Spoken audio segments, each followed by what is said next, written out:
segment of Virtual Sanctuary, we will talk about the state of the church as it pertains to digital technology and innovation. In this session, we will talk about how do we approach 21st, 22nd century church using digital technology to be more effective in discipling God's people.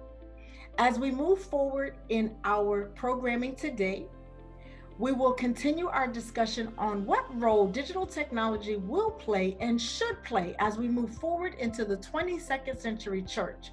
In order to maximize our capacity, our influence, and our work of God and the Great Commission in the kingdom, we will evaluate how we do this more effectively using digital technology.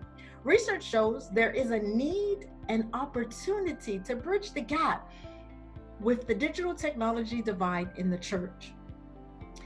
In my 3 years of doctoral study at Portland Seminary, where I am studying church, culture, and semiotics, I am in my 2nd year, and I have taken on the task of understanding how do we begin to use digital technology in the church. Research shows that there is a huge role that digital technology can play in the future church. And it also can help us engage with a more comprehensive and strategic planning approach to impact communication, our fellowship and communion, and discipleship. So please come along with us on this journey for this particular program as we talk about the digital church in 21st century. In the virtual sanctuary, we'll talk about strategic planning, we'll talk about leadership development, and we'll also talk about digital discipleship. And we here plan to give you the tools that you need to be futuristic and to think beyond current state of our church, to understand where we're going, where we're headed, and how we can use technology to do that. Digital technology in the church has been termed as the great disruption. And so we're going to take a look at what does the great disruption looks like. And as I continue to believe that research is critical for understanding the macro picture of culture and trends today, and as pastors, as leaders, as elders, as ministers in the church, for our new reality, it is critical for us to explore and consider and be in tune with what culture and faith trends are emerging. We have been ushered in very quickly into this new reality, particularly as a result of COVID-19. And COVID-19 has changed the landscaping of church and what we have known it to be for many, many years. We are in a new reality. A reality that has exposed the church's gap and opportunity for the church to connect with its congregants using digital technology. We are clearly in a new reality. When we look at church, what is the current state of the church? A survey by Pew Research Center in April found that more than 90% of regular churchgoers in the United States say that their churches have closed their doors to combat the spread of the coronavirus. And with the vast majority saying that worship services have moved entirely online. Social hours, church dinners as we know them, are a thing of the past. And at least for now, many churches around the world are impacted by this new reality. And it's a reality that includes how do we engage, perform our sacred religious practices? How do we communicate, and disciple? How do we preach and broadcast? How do we collect tithes and offerings to even financially support our churches? There are so many questions that are facing our churches today, all questions that we aim to answer here in the virtual sanctuary. The pandemic has changed the rhythm of our worship. Yes, it has changed the rhythm of our worship. Our traditional services as we've known them have changed, leaving the current state of the church in a crisis. The problem in today's church, what has compounded this need, opportunity, is a lack of innovation. When we think about our church, there is a lack of innovation. And what we are witnessing is a gap in innovation in our churches. We're witnessing several things: a gap in digital formation, which has led to a broken ecology and faith formation. Ecology, you might be asking, what is that? It is the science that deals with the mutual relationships between organisms and their environment. So an ecology of faith deals with individual and communal relationships. This is also impacting a gap in digital koinonia, which has led to a disconnect in community in a digital society. Koinonia, which is Greek for Christian fellowship or communion with God, or more commonly with fellow Christians and other parishioners.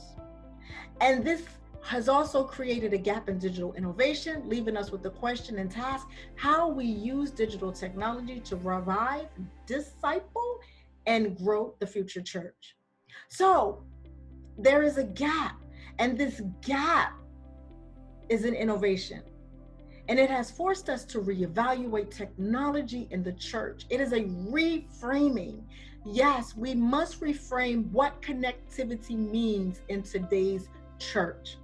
Digital technology is a communication tool of technology, connectivity, and a virtual space. And so as we think about the future church, we have to reframe what connectivity means. And in that, the current state of the church, there is a huge opportunity. And it is clear with the proliferation and availability of digital technology that it offers new ways for us to reach people outside of the church and increase spiritual engagement. And as we think about this proliferation and availability of technology, we have to acknowledge that yes, technology does enable the mission of the church, which is communication, community, and discipleship.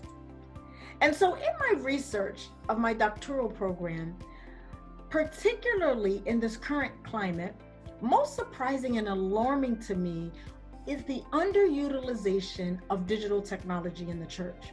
And this underutilization comes in different variations and different levels across all church sizes. All church sizes have been impacted. Whether you're a mega church, a medium-sized church, or a small church with 100 members, all churches have been impacted. And there is a use of technology, but there's an underutilization. So let's take a look at some statistics prior to the COVID-19 pandemic, particularly as it pertains to digital discipleship. 2016, there were 2,778 houses of worship across 59 countries that used live streaming to broadcast over 166,000 services, ceremonies, and meetings. Now, putting this into perspective, the number of churches in the United States, according to the Christian Post, is approximately 300,000, with an estimated 228 million Christians in the United States. Now, this also includes non-active Christians. Now, that's an average of 760 members per congregation. If this ratio is projected to the whole world, that gives us an approximate 3.1 million church buildings. Yes, 3.1 million church buildings. And out of that number, only 2,778 houses of worship across 59 countries used live stream. This is a huge gap in the underutilization of technology. Now let's look at online giving. Only 42% of the churches facilitated online giving using technology, adding $2.2 billion of donations in online giving. And then when we look at digital formation, 46% of US adults have seen or shared their faith online, and 20% of adults say that they've shared their faith on social media. And as you can see, based on these statistics, these percentages are very low compared to the number of churches in the world that are using digital technology. And so when we look at these statistics, we must ask ourselves, how has the internet changed us? It has changed how we view connection, It has changed us how we view communication, and it has been a great impact to us. And when we look at this, Lee Rainey of Pew Research has called it the Great Disruption. The internet and religion, the Great Disruption. Hence the explanation. The Great Disruption represents the digital divide between technology and the church. We have entered into a global pandemic that has impeded us from physically gathering. It is now time to use technology to bridge that gap. So that gives us something to think about. And there is no neutral position when it comes to the internet, Lee Rainey says. Whether you use it or not, it still affects your organization. So there is a significant digital divide, and there's a significant opportunity to close that divide. Statistics and the current state has revealed this to us. In order for us to remain relevant and influential as a church body in the kingdom, we must focus on closing the digital divide. Amy Webb puts it like this.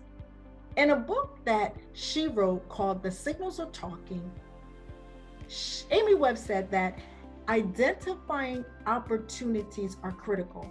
And she says that too often leaders ignore the signals, wait too long to take action, or plan for only one scenario. What we are currently seeing in our churches today is a narrow scope of technology and its relationship to the church, a focus only on one scenario when we must broaden our scope. Former President Barack Obama says that the internet is not a luxury, it is a necessity. And when we think about this necessity of the internet, we have to figure out, how do we connect churches in the technology era? Digital technology is a communication tool that can be used to reach people outside of the church through various mediums and platforms using an integrative virtual approach. It is critical for the relevancy of today's church to connect churches in the technology era. We must understand and approach the future knowing that digital technology is a communication tool. And so let's look at the typology. What is taking place that is also transforming our churches outside of the pandemic? We must also understand our current climate as it pertains to demographics and psychographics. The religious typology is changing from the highly religious to the non-religious. In other words, from the Sunday stalwarts to the solidly secular. We have folks that are really going to church physically every day, every Sunday, every Bible study, and then we have those that are not. And as a result of that, there is new terminology where we have what they call duns and nuns. Duns, if you haven't heard it, is a terminology for those who have not lost their faith, but they are leaving the churches to save it. And then we have nuns. Nuns are those who declare no particular religion, and these nuns are on the rise. And it's not nuns, N-U-N-S, it's nuns, N-O-N-E-S. And this is a group that uses technology, however, to still stay connected spiritually, using social media platforms like Twitter and Facebook. So when we look at digital technology and the church, the current state of the church, it is clear we must broaden our scope. And there are solutions that we must develop in order for us to impact the church. And in these solutions, I believe we will be able to approach effectively digital faith formation by expanding our reach amongst diverse groups through digital curriculum, webinars, digital communities, and social media. We can improve our engagement through an integrative virtual approach, which will use social media platforms, conduct online services, meetings, and trainings. And we must also, in addition to reaching the congregates through digital technology, we have to streamline our management processes within our church and come up with and have systems that automate our financial memberships, our volunteer tracking, events, again, mobile and training management. We must broaden our scope in the 21st, 22nd century church. And this target market is across all churches, small, medium, large. The what? Digital technology. The how? By providing digital tools to be innovative in the 21st, 22nd century church. And how do we achieve these solutions? We must educate our churches by presenting them with the tools and resources, and we must be critical thinkers and futurist thinkers. We have to look beyond the scope of today and look into the future of tomorrow. And that will allow for us to think outside of the box. And so the future is bright. Yes, church, the future is bright. What the future brings for us is development of a digital discipleship through media content that is focused on an integrative virtual engagement. And so here in the virtual sanctuary, we will speak to you and share with you on future episodes how we do this using technology from all aspects of the church.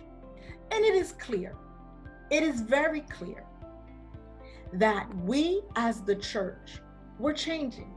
The pandemic has made that clear. We are changing. And in the changing, we must be innovative. And as we go forward into the future as disciples, pastors, ministers, elders, leaders of the church, we must remember this, that the mission remains the same.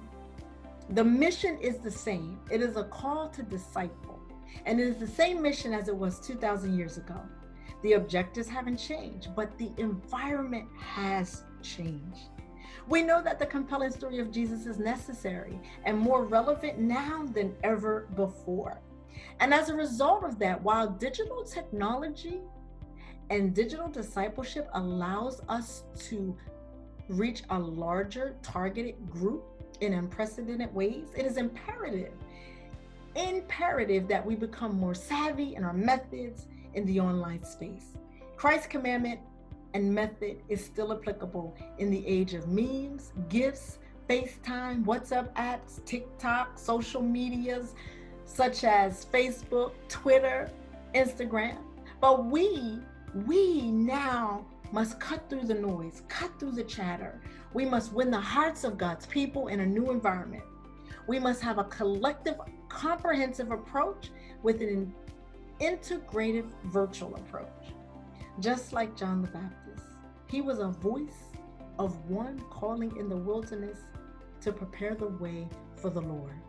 We too have been called to prepare the way for Christ. And in order to avoid having our voices drowned out, we need to pump up the volume. Yes, pump up the volume. Be more strategic in our approach and our call to engage God's people. And we are uniquely positioned in this season to do this through digital technology to enable communication, community, and discipling. We're so excited that you joined us today for this episode of the Virtual Sanctuary, and we look forward to speaking with you on our next episode as we hear from an elder who is very active in a church in Austin, Texas, and he is going to share with us how he is approaching the current state of the church and digital technology.